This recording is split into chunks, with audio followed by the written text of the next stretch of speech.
In today's episode of Mindset Mavericks, we've got the privilege of welcoming Alan Lazaros, co-founder of Next Level University. It's a platform dedicated to helping individuals reach their next level, whether that's in life, love, health, or wealth. So after a near fatal accident at 26, Alan completely shifted his perspective, embarking on a journey of self-improvement. He and his co-founder, Kevin Palmieri, who's also been on this podcast, Mindset Mavericks, have built a thriving global community. So today, Alan's here to share his strategies for achieving peak performance, building optimized teams, and creating businesses aligned with both purpose and profitability. So welcome to Mindset Mavericks. Thank you for coming. John, thank you for having me. I want to start with gratitude. As we mentioned before we hit record, I was a little bit late to this. That's my bad. My calendar is a little crazy lately. And I always have to remember when I'm in the struggle of sort of climbing and overwhelmed, I have to remember what it was like when no one cared and when my calendar was empty, right? So I'm very grateful to be here. I appreciate it. And while I am overwhelmed, I'm also super, super appreciative to be here. No problem at all. And I think certainly being business owners, most people is going to be going to resonate with that struggle of time management as well. There's so much to fit in.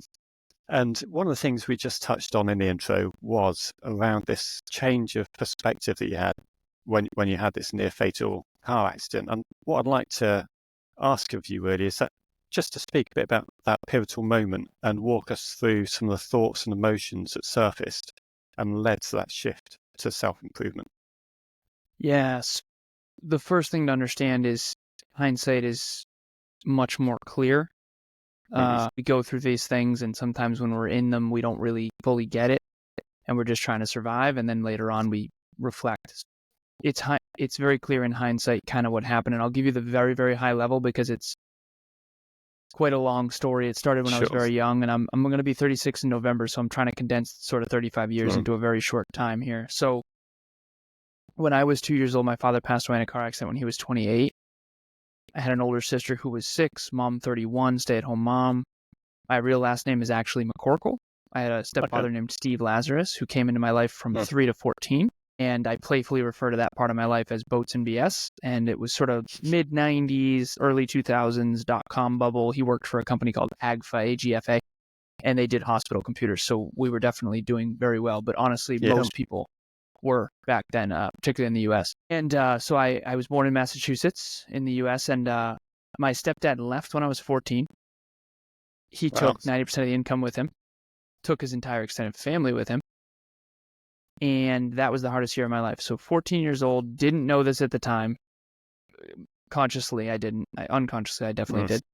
But only in reflection, I did some therapy, a lot of therapy in my 30s, and I still have a therapist named Carol, and we sort of rewatch the movie of my own life. That's kind of what therapy is just keep rewatching the movie of your own life so that you really understand it at a deeper level. So if you've ever seen a movie as a kid and you see it again as an adult, it's like, got it.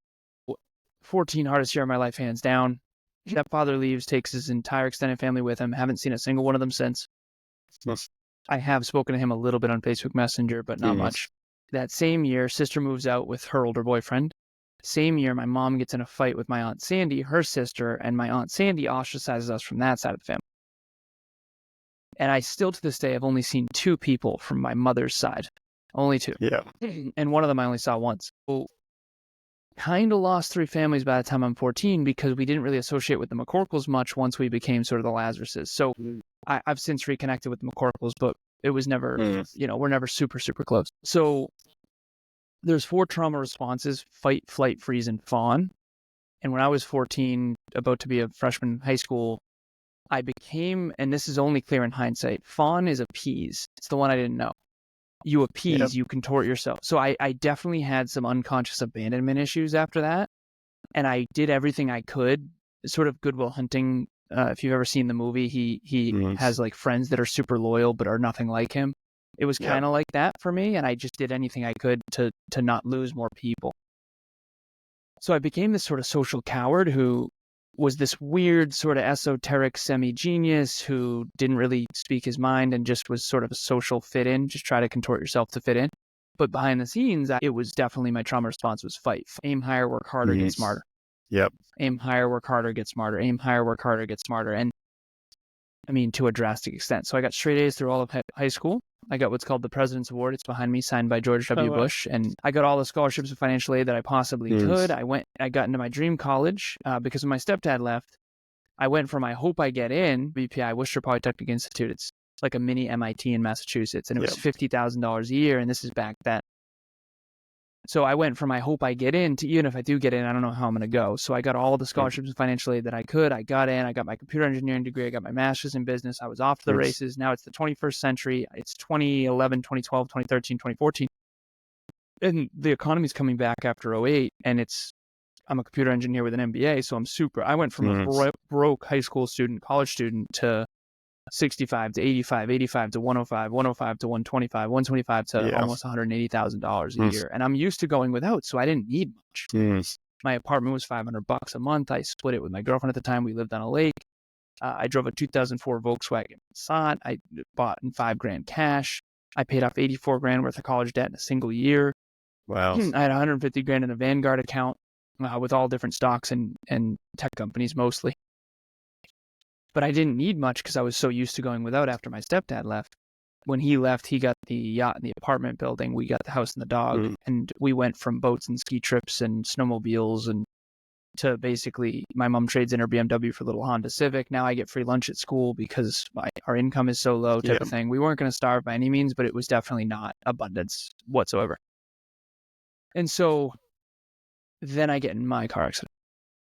And that's what you had mentioned in the intro. So I'm 26 years old. I'm working for a company called Cognex. At this point, I've worked for 5 or 6 different tech companies, just kind of job hopping and finding myself and increasing pay because to me, wealth was the answer because not having wealth caused my family a lot of pain. I'm in New Hampshire with my little cousin. We're not partying or drinking or anything. This is actually the one cousin that I've seen from my mother's side. His name is Jeff. His name is Dan. So second cousin. Dark winter night, 2015. Snowbanks are covering the yield sign. I'm supposed to yield. I don't. I end up on the wrong side of the road. My fault.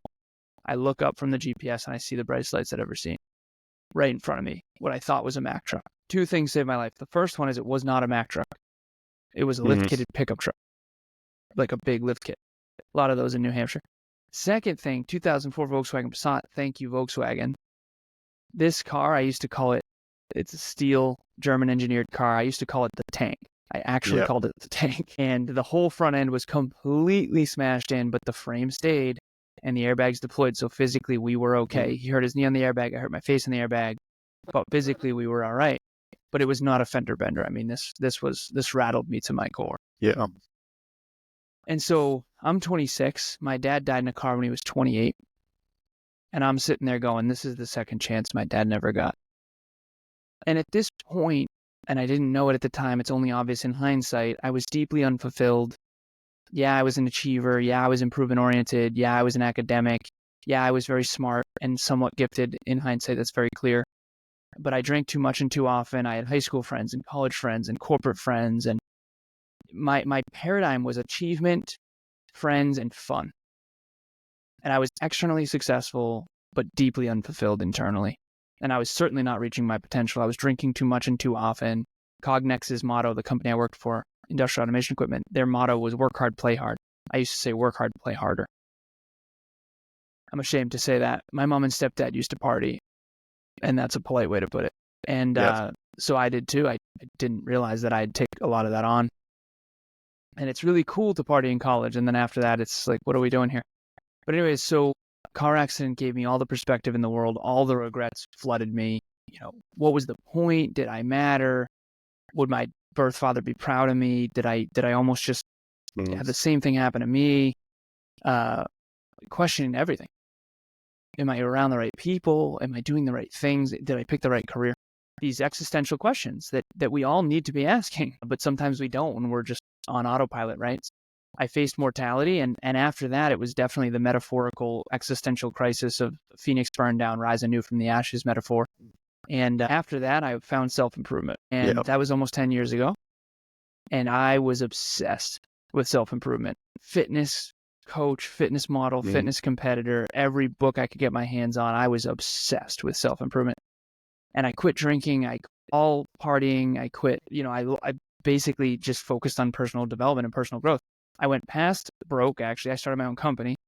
liquidated all my assets. I went past broke. So I went from successful externally and internally unfulfilled to now I'm deeply fulfilled, have the most meaningful life ever, love my life, but now I'm broke. Yeah. Which is unsustainable. And now here I am almost 10 years later, and now I have a company. We've got an 18-person team. We've got 1,900 episodes. I have 26 clients I currently coach, really on success and fulfillment. And I think I'm finally in the fourth bucket. The first bucket is unsuccessful, unfulfilled. Second bucket is successful externally, but unfulfilled internally. Then there's the quarter life crisis or the midlife crisis. And then you eventually try to get fulfilled, but a lot of times you go broke doing that and you're not as successful externally. And hopefully everyone gets to the fourth bucket. If you can sit down in the mirror and say, I can authentically say I want my future to be an amplified version of what it already is. If I want my future to be an amplified version of what my life already is. If you can honestly say that, then you've reached the place that most people statistically will never reach. Because I actually think it's really freaking hard to do both. I know a lot of people who are super successful. I'm talking multimillionaires, but they are not fulfilled. And I know a lot of people who are deeply fulfilled, but they aren't that successful. And it sucks, but that's the truth. So I think we all need to be both personally developed and professionally developed. We need to be both good at the economy, but also good at life, relationships, intimate relationships, friends, family, colleagues, clients. And not a lot of us are holistically well developed. You know, I know some people that are brilliant in the economy and in tech, but they're like children in their relationships and they, you know, play video games while their wife cooks. And I just can't. So all of us want to get to successful and fulfilled. I think that's where we all want to get, but it's the hardest thing to sustain. And then, by the way, once you get there, now it's a mountain that gets higher as you climb it. And I use the metaphor of once you get to the NBA, life isn't easier now. Now you got to play against the best in the world. And so now you have to sustain it, and not only sustain it, but now you have to grow it. And so if you're looking for any sort of easy button in life, you are just absolutely screwed, kind of. Yeah. Yeah, then that's absolutely the goal, to get to that place of external and internal fulfillment. And just about your story, I did have a couple of questions, and because it is a pivotal moment in your life. And when do you think you realised that? Just try and think the best way of wording it, but how much do you think that drive you had was conscious, or was it completely unconscious and it's trying to fill those voids of where your dad had left? I think a lot of it, and I told this to my business partner, Kevin, who I know you know. Mm-hmm. He grew up without a father as well. In hindsight, it's very clear why he and I work. We both came from very humble beginnings. He was raised by his mom and his grandma. I was raised by my mom and my older sister. And we both didn't have dads. So we had a common core wound, and we both had a chip on our shoulder. And I told him this. I said, as we mature, don't take the chip off. Keep it there. But just don't let the chip run you. You run the chip. And so I do have a chip on my shoulder. I think it would be a lie not to say that I do, because when your past is painful and your present is painful and you go into the future and you say, okay, well, there's no trust fund, there's no dad, there's no generational wealth.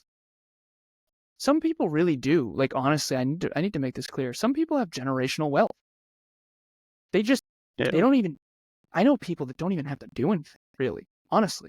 And I'm not envious of that, because I know that they're not fulfilled inside, but I didn't have any other way, really. It was going to be, okay, life is going to suck almost forever, or I'm going to do something about it. And so I did. I took personal responsibility, which requires self-belief, by the way. So if you don't have self-belief and a growth mindset, and that's unconscious, I didn't know. It's not like I sat down and was like, I'm going to change my life now. No, it was unconscious. I just had so much freaking drive, and I turned that pain into drive. And I think most drive starts out as pain, genuinely. And I do this for a living now, so it's very clear that some of the people that had the hardest childhoods end up with the most drive. However, there's a lot of people who say adversity is your advantage because, it gave you drive and all this stuff. Here, hold on. Adversity, if you don't have self-belief and you don't have a growth mindset, adversity is just adversity. I know a lot of people that I grew up with that adversity was not their advantage. Adversity was my advantage, because I had a ton of self-belief and I had a ton of drive and I had a growth mindset. But I don't know how that happened really, and it certainly wasn't something that I sat down and wrote about. It was I look into the future and I always believed. I think that's what it comes down to is I want to make this as clear as possible. I had 3 advantages. And honestly, I've really studied this. Only 3. That's been weird for me. It's like, seriously, only 3. I mean, I'll give you 4. 4. Okay. First and foremost, born in America, by far the largest economy on the planet, free country, very entrepreneurial. And you can look up the stats. It's not close in terms of the size of the economy. So I was born in Massachusetts. I was a white Caucasian male. Okay. Those are advantages right there. All right. They come with some weird disadvantages too, surprisingly, but whatever. Affirmative action and all that has affected me, but I'm grateful to be what I am. It's all good. Can't even go near that with a 10-foot pole. All right. The second thing, I didn't get a job at IBM once because I wasn't, because I was a white male. Basically, I didn't get a job because of that. So I still have some, whatever that is. But anyways, the point is I was born in America, a free country that invests in, like, I got financial aid and scholarships. So if it wasn't for that, I wouldn't be where I am today. That was an advantage. Number 2, this is the one that I didn't have the courage to share until I was in my 30s. And anyone who's watching or listening, usually, and this is Kevin's words, not mine, people can tell I'm different. Okay. They know that I'm different. They don't know what's different, but something's different. And we'll call it gifted. You can call it genius, whatever it is. I would say I am gifted, and I never used to be able to admit that because I was such a social coward. And by the way, it's not safe socially to say you're gifted. Yep. But I was the guy who could party all night, not go to class, and still get straight A's in the calculus classes and stuff. So science, technology, engineering, mathematics, business, and finance always came really easy to me. Anything math-based always was easy for me. So I don't know what that is. It was just awesome. So that's number 1 and number 2. Number 3, in terms of advantage, is I always believed in myself. Anyone out there watching or listening to this, there's not a ton of self-doubt when it comes to external achievement. Now, there's definitely some self-worth problems, not having a dad, and socially I'm a weirdo and I don't fit in, and I have to contort myself to try to get along because no one likes me. It's like that whole thing. So I never felt easily likable, but I never, ever doubted my ability to achieve within reason. I'm not going to be a strongman competition, and I'm not going to be, an Olympic swimmer, but within reason, there's very little self-doubt that I can achieve what I want to achieve. And the reason why is a reverse engineering. When you know the recipe, you're not going to be surprised when you make the cake. And I do need to be very clear about those advantages. Now, despite those advantages, everything else was kind of a disadvantage. And I look like a silver spooner who was born on third base, and it couldn't be farther from the truth, which is why it's so important to tell my story. What's the point of all that? Let's not make this about me. Back to the listener, the people out there watching or listening. Listen, maybe you're not gifted. Maybe you are born into generational wealth, and maybe you are lazy. Maybe you don't have a chip on your shoulder. Maybe you were born in a country that doesn't have as much opportunity. Maybe, and that's many of those things are true. I coach people all over the world. It doesn't really change the fact that are you doing all you can do with all you have? Because that's all any of us can do. That's all I could do is, okay, here's what I have, and I'm going to do all I can with it. And when you do all you can with it and become resourceful, you become more. And when you become more, you attract opportunities, and then that brings more challenges, which then makes you become even more. And so we all can be more than we are, and we all can reach our potential, and we all have different potential, and that's very important. And if you think I'm wrong about that, go play basketball with LeBron James. We all have different potential. Some of us are smarter than others. Some of us are more physically inclined than others. Some of us have the wingspan of Michael Phelps for swimming, and some of us have the vertical leap of LeBron James in basketball. At the end of the day, you got to learn about you. And you got to figure out what career makes the most sense for you. Unfortunately, we live in a world where a lot of us are trying to gain social status at the expense of who we really are. And I did that too. And I wish that I hadn't. I really do. I wish I hadn't done that. But I think that's where we all start because we're all ignorant kids. Yeah. But yeah, no, I think I'd completely mirror exactly what you said. It is just about recognizing your strengths, whereas yours were very academic. Somebody else watching may well have been very good socially and have that just the ability to read people and have those social superpower that you might not have. So it is recognizing both where you are gifted and also what it is that drives you. I think where you've said you've been driven by in the early days requirement for wealth and to move on, and you've been driven by your adversity. I think it's also important to look at what's driving you, and it's not necessarily having to change that or do anything about it, but it's just recognizing where that drive comes from. So now I completely mirror your thoughts on it. Super important to know what drives you. I agree so much with that. Yeah. I know one of the things you do talk about is being all in when you're designing a meaningful life and maximizing potential. So for those who are listening who do feel stuck or unsure about what their path is, what would you say are the first steps towards discovering and cultivating a life of purpose? Well, so I have a client, her name's Bonnie, and she says, well, I don't want to get in a car accident to have the revelation you had. And I said, I agree. I don't want you to do that either. That would be a terrible idea because I'm lucky that I didn't have any long-term physical repercussions, but I did have some mental challenges. PTSD was definitely a part of it. I was claustrophobic, and double yellow lines scared me, and I kept getting pulled over because I was too far on the right side of the road. It was hard to get back in a car. There was a lot of stuff there that was really hard for me. That said, the mortality piece needs to be thought about. And I think that a lot of people are so afraid of mortality that they don't kind of contemplate it. At some point, and there's a book called The Top 5 Regrets of the Dying. It's a woman named Bronnie Ware, and I actually have flashcards in my pocket that are all tattered and nasty, and one of them is actually ripped in half, but it's called The Top 5 Regrets of the Dying, and she wrote a book. And have you heard of the book?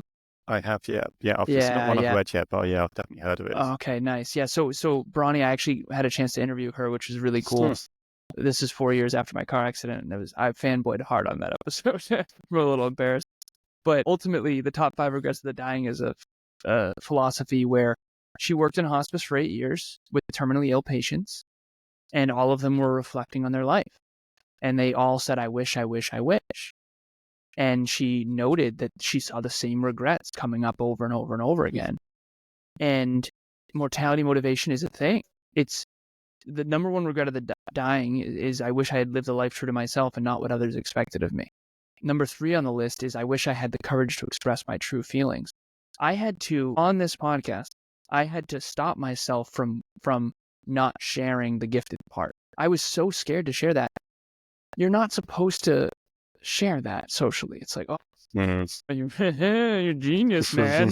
Like, you get so shamed for admitting what you are. And I know it deep down. I've always known it deep down, but admitting it to yourself and then admitting it socially is a whole nother freaking level of courage. So ultimately, when you talk about someone who feels stuck, you kind of don't get in a car accident, but you can contemplate your own mortality, and you can contemplate the legacy and the impact you want to have, and you can contemplate the fact that even if you live to 100, this helps me.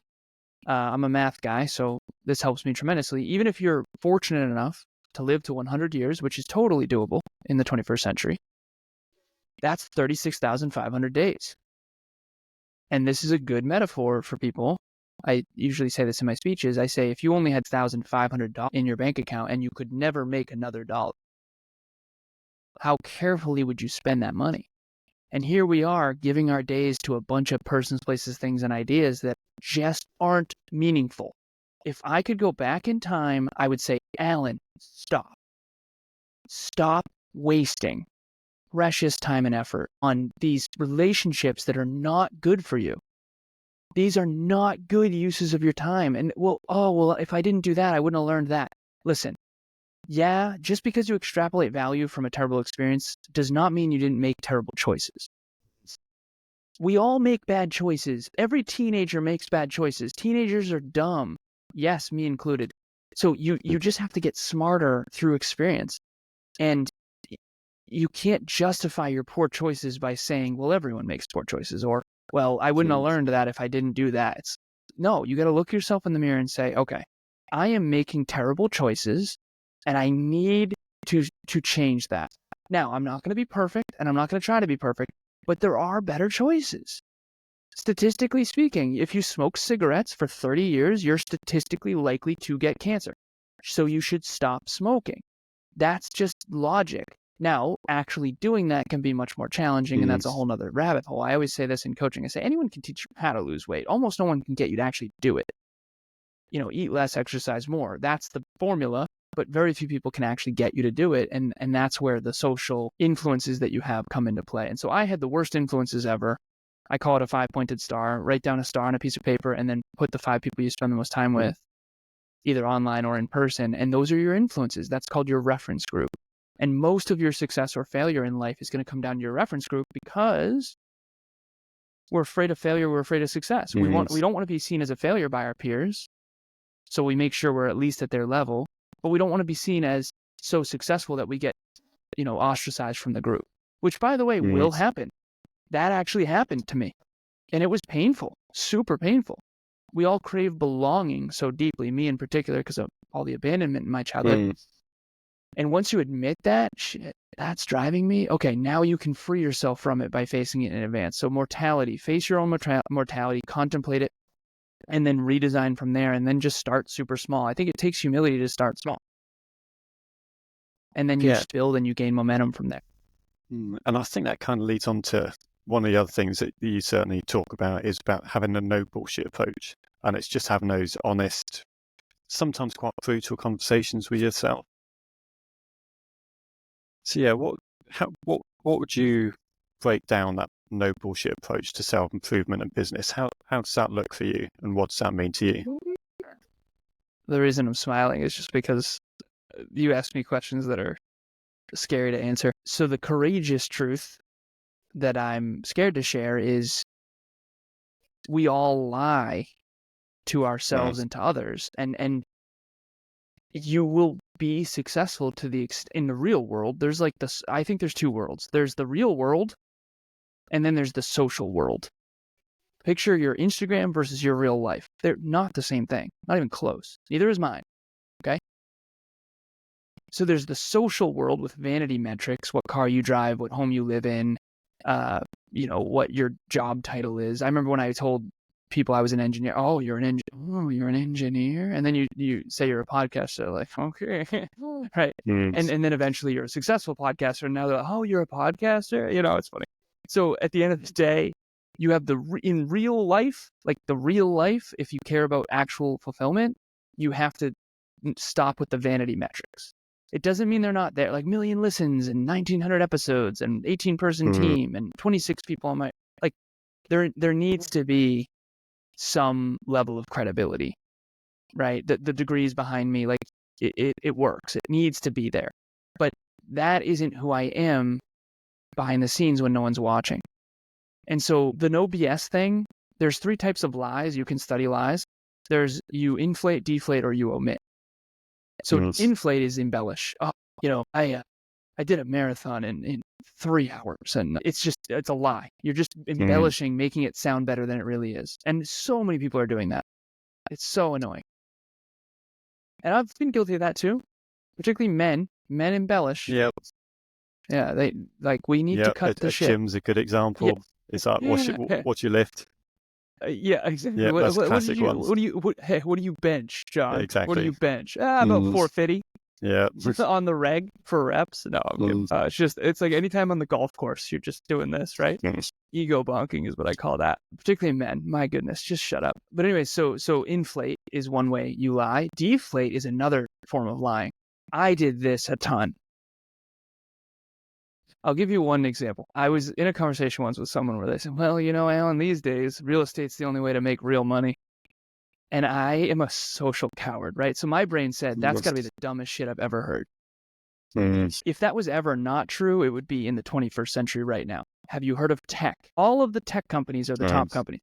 Like online, e-commerce, technology, social media. Like, hello, robotics, smartware. My brain was like, that's got to be the dumbest thing I've ever heard. As a matter of fact, real estate, now that after COVID, like most of us work from home. You're wrong. But I didn't have the courage to say anything. So I'm like, yeah. So I just deflate. I pretend I'm dumber than I am because I don't want to challenge anyone. When in reality, what I should have said is, honestly, I think that's kind of ignorant, and technology companies tend to be the most successful, and that's why they sell for 10x EBITDA. But this person is already insecure about their intelligence, and I don't want to make them feel bad, so I just shut up. So what I do is I deflate. But it turns out when you do that for too long, you build relationships that aren't authentic. And then eventually they find out how smart you are. And then it's basically like, imagine omitting truth unconsciously, deflating yourself. And then them finding out you're actually way different than they thought. And that causes a lot of social pain, which then makes you want to deflate even more for belonging. So you inflate, you deflate, or you omit. Omit would be, hey, we have a $500,000 per year business, and making it look like that was easy. That would be omitting. Like telling you how the success is, but not telling you all the massive pain and failure. I mean, we have an 18-person team, but I've lost however many team members through my own poor leadership and just choosing the wrong freaking people. So that's the whole story. And so I try really hard. The no BS part is just candor. I like the Divergent series a lot. It's a book and it became movies, and there's a faction called Candor, and they inject a truth serum you can't lie. I picture that with myself because we lie to ourselves, we lie to others, and we lie to the world, which is others. And we inflate, deflate, or omit. I try really hard, seriously, really hard. I remember one time I told my girlfriend, I did 5 laps there and back, and then I was like, wait a minute. Why did I just lie to my girlfriend? I did 4. I said, sweetheart, I'm sorry. I actually only did 4. I don't know why I just said 5. You have to catch yourself. Because human beings will omit, inflate, or deflate to try to belong. Yep. And you see it a lot. If you're the only one in debt, go ahead. Sorry. I was just going to say, you see it so much in business, particularly as well, in meetings where a leader will put forward an idea. There could be 10 people sat there knowing it's the worst idea on the planet, but no one's going to speak up. And it's that fear of not wanting to speak out, wanting to fit in, wanting to be accepted. And actually, it's just trying to build that framework and mindset in everyone in the business so that you can speak up. You can have that safety to disagree about something, discuss it in a professional way, and get the best result. That is so challenging because when you are the person who they know their job, that's got to be one of the hardest leadership problems. Your job, you know that I could fire you, quote unquote. So if you displease me, you might lose your income. So you don't tell me the problems that are happening, and therefore I don't know the problems that are happening, therefore I can't lead effectively. In coaching, that's been really hard too. Kevin said this. He said, Alan, people look up to you and they don't want you to know how much they struggle behind the scenes. We would coach the same people, and they would tell him, hey, I'm drinking every night, I'm struggling. And they'd show up on the call and they'd act like they were crushing it to me. And when someone acts like they're crushing it, what do? I up the ante. I push them. I challenge them. When they're down and out, I'm there to support and be compassionate and empathetic. So I would push them and challenge them. He's like, dude, why are you pushing her? She's struggling. She's drinking every night. I'm like, what? She told me she was crushing it. Everyone's mirroring and matching the person, right? So vulnerability is key. You have to share your own vulnerabilities and make it safe to share the truth. And then you have to have a culture of candor. Radical Candor is a book. But ultimately, what is radical candor? It's, I'm going to tell the truth no matter how much I'm ashamed of it. I'm going to tell the truth no matter how much it hurts.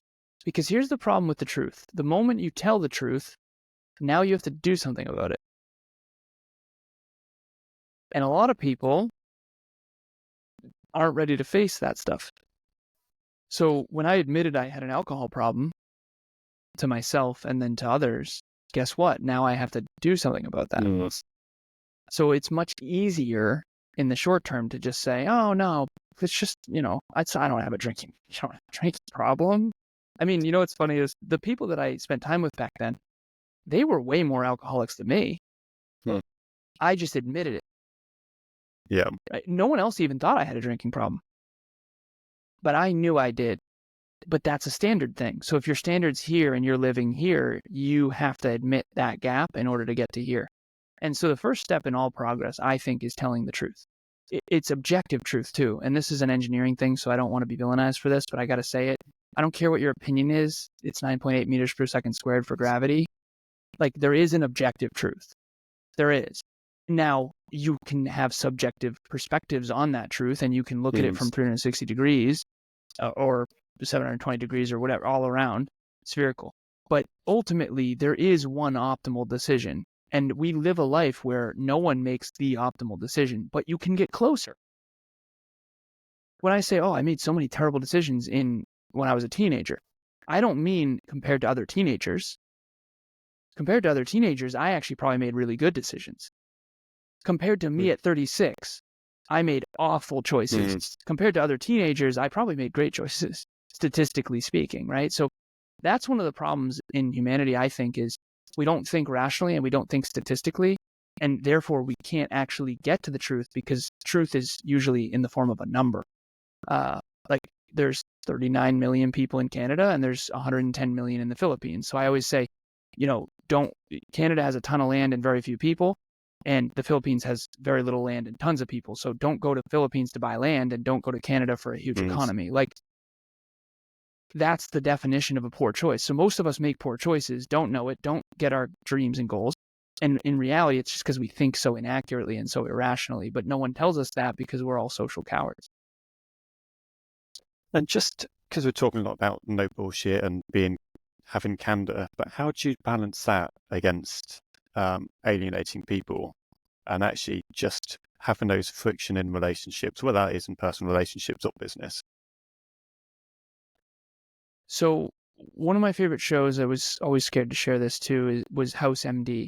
Now, the reason why I love that show is because whoever wrote that show is geniuses.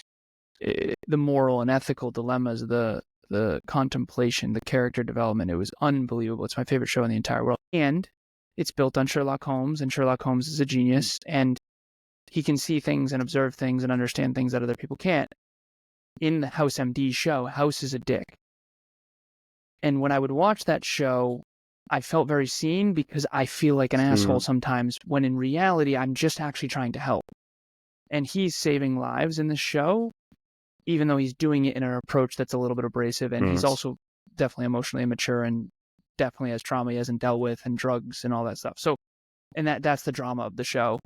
No one's perfect. However, I've tried really hard to be a virtuous leader who tells people the truth that will help them. Too much truth too quickly can be destructive. The right amount of truth at the right time can be very constructive. So if you just get back from a funeral, I'm not going to hammer you about you being overweight. That doesn't make any sense. But if you're sitting there on cloud 9 thinking you're the best thing since sliced bread and you're sitting there well overweight, I might say, hey, have you ever considered that, yeah, you're winning in business, but have you ever wondered about your long-term health? And then they would say whatever they say, and they'd have some rationalization as to why they're overweight. And then I would say, okay, well, do you care about being in better shape? And then they would dig in and go, yeah, I think it actually does bother me. Okay, is there shame around being overweight? And then we'd get into it. And so that's the cool part about coaching is people pay you for the truth. And I can't help you without the truth, by the way. I mean, you will grow to the extent you can handle the truth. Santa Claus is not real. The Tooth Fairy is not real. The Easter Bunny is not real. When I was a kid, that bothered me so much. It's like, you lied to me that whole time. Here's the thing. That's a metaphor. If you want to believe all people are good, you're naive and in trouble. You are naive and you will be ripped a new one. Now, if you believe all people are bad, you're going to isolate yourself and you're never going to trust anyone. You're also going to be alone and miserable, right? So the truth is always in the middle and it's a constant pursuit. And so you have to make it a pursuit. But too much truth, you don't teach calculus to a 7-year-old unless they're a prodigy. So it has to be filtered. And that's why I don't like podcasting as much as one-on-one coaching, is because I'm casting a wide net. The medicine that will cure one patient will actually kill another. Some people, I have one client who's in unbelievable shape and who, needs to be pushed and needs to dial in even more, and who is not overweight and doesn't have any body shame. I can be harder on her than I can someone who's been overweight for 10 years. And I was a fitness coach for a while, so I'm obviously putting it in the frame of fitness because anyone can relate to fitness. But business, same deal. If you're a business owner who's been in business 10 years, I got to say, get your shit together. If you've been in business for 1 year and you're just at the beginning, I'm not going to be that hard on you, right? So the NFL coaches are harder on the NFL players than they are the college players, than they are the high school players. Imagine a Pop Warner coach who treats it like the NFL. He's just like yelling in the kids' faces and stuff. That's overdoing it for a 7-year-old. All right. But if you're yelling in Tom Brady's face a little bit, he can handle it. He's Tom Brady, right? He's ready for that level of truth. And he actually respects it and wants it, by the way, because he wants to get better, right? So it all depends on the circumstance. It all depends on the goal. It depends on the context. It depends on the individual. And so here's what I do. When I meet someone, I say, okay, what is their potential? How much do they believe in themselves? The more they believe in themselves, the higher their goals will be. The higher their goals, the higher their standards need to be. And where are they not meeting those standards? The bigger your vision, the higher the standards are going to have to be. And the harder I'm going to have to be on you. But I have to remember belonging code versus true self code. So your true self might be actually believing in yourself at a 2, and you're pretending to believe in yourself at 10. So if I push you as if you're a 10, that can cause trauma. So that's been hard to learn, but I've had to learn that through just iterative process. In terms of what's next for Next Level University, you've obviously been doing your coaching quite a long time. I think so. Is it 1,800 episodes of your podcast as well now? It's a significant. Yeah, I think it's 1850 or something, or coming up on 1900. I'm rounding up 1900. Yeah, I'm embellishing 1900. Round up. So what is next for Next Level University? What's next? Honestly, Kevin always says this. He says, okay, what can we do to be more successful and have a greater impact? And you can't say, do everything we're already doing better. And he says it tongue in cheek because he knows the answer. Let's just do everything we're already doing 1% better. So if you, and this is what we can end with, because I have a call in 5 minutes. And I'm so grateful, by the way. I'm not trying to rush out of here. This has been awesome. If you put $1 in a financial calculator, anyone can do this. You can Google a financial calculator. Put $1 in a financial calculator. I'm a big numbers guy, so I think it's important. I had a client named Cole, and he went from biweekly. So I do coaching 2 times a week, only 2 people. 1 times a week, I think 7 or 8 people, and then I have biweekly. That's the majority of people, and then I have some people that are monthly. And monthly is a little too infrequent. Twice a week is a little insane. So most people are biweekly. But anyways, so Cole wanted to go from biweekly to weekly, and he said, well, what's the benefit? And I said, let me show you. So I put $1 in a financial calculator, and if you take 52 weeks a year and multiply it by 10, that's a decade. So it's 520. And you grow it by 3% per week. The number's big. Now, I said, Cole, is it possible, do you think, based on your experience of my coaching, is it possible for me to help you grow yourself by 1% per week? He said, yes. I said, okay, is it possible for me to help you improve your system of success? I have a system of success, which is just metrics and habits, by 1% per week. He said, yeah. I said, okay, can you improve your execution against that system by at least 1% per week? He said, yeah, of course. I said, awesome. Okay, that's reasonable. 1% per day is not reasonable. 1% per week is totally doable in those 3 areas: yourself, your system, and your execution of the system. That's my whole spiel: goals, metrics, habits, identity. Okay. He said, yes. I said, okay, so 3% is fair. He said, yes, per week. $1 in a financial calculator, 520 iterations, so 52 weeks a year for a decade, 3% comes to 4.7 million times better. Yes. It's insane. $4,700,000. Yeah. So 4.7, can you imagine being 4.7 million times smarter, stronger, more capable, more understanding? Now, here's the problem. If you drop it to biweekly, it's only 260 iterations. Guess what the number is? Or I wouldn't even like to guess, but it's significantly lower, but I couldn't tell you where. 2,400. Wow. 2,400. Now, that's still 2,444 times smarter. That's still a big deal, but it's not close. It's not close. And that's the compound effect. And so I don't even know what question I'm answering now. But what's next for Next Level University is we're going to keep getting better at what we're already doing, because the core of our business is holistic self-improvement, health, wealth, life, and love. Level up yourself, level up your podcast, level up your business. We work with 61 podcasters. We have an 18-person team. I work with 26 business owners, and we're just going to keep improving and iterating upon core that is NLU, which is how do we help you reach your potential and help others do the same.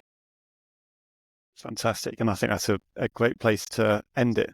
But no, I really appreciate you coming on today. So thank you very much for your time. If anyone wants to find out a bit more either about yourself or about Next Level University, where's the best place to find you?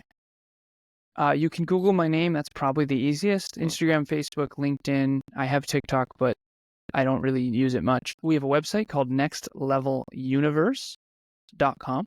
Spelled just like it sounds, nextleveluniverse.com. Or the podcast is Next Level University, a place you go learn how to reach your potential. Health, wealth, life, and love. 1% improvement in your pocket from anywhere on the planet, completely free. We do an episode every single day. It's kind of like the 1% improvement per day thing, although it's hard to hit 1% a day. All of those work. If you do reach out, please DM me. Just provide context, please, because obviously we all get a lot of spam these days. Yeah. No, fantastic. Thanks very much for your time. Appreciate you being on. John, thank you for having me. This was awesome. Appreciate you.